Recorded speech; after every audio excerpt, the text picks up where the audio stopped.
Police maintained a heavy presence in Zuccotti Park throughout the day as city officials and protesters awaited the decision by New York Supreme Court Justice Michael Stallman. He denied a motion filed on behalf of demonstrators to allow them back into the park with tents and sleeping bags. Stallman sided with city officials who voiced concerns about the tents and also about health and safety concerns in the crowded encampment. There was also a heavy police presence outside New York City Hall, where Mayor Michael Bloomberg said earlier that no right is absolute. There is no ambiguity in the law here. The First Amendment protects speech.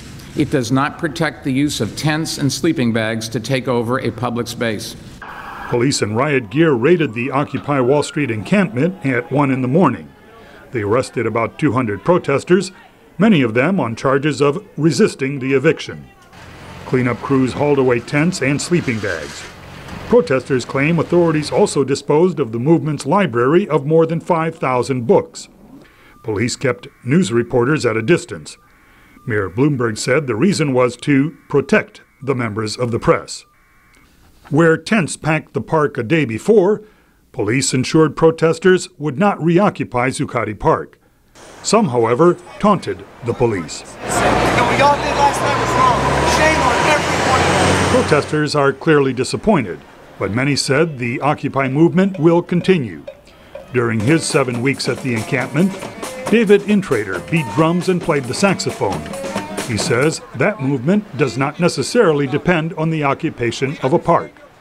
It's kind of a mental thing, but I think ultimately that has a great effect. I mean, the occupation first starts here, in your understanding of what kind of society you would like and how you'd like to be in that society. And it all flows from that. The Occupy movement began nearly 2 months ago and focused attention on corporations and the wealthiest 1% of Americans that protesters say have corrupted the country's political system. In recent days, authorities have also dispersed Occupy protests in other U.S. cities. Judge Stallman's decision is consistent with Mayor Bloomberg's statement that protesters may return to the park to exercise their free speech rights, but they may not stay overnight. Peter Fedinsky, VOA News, New York.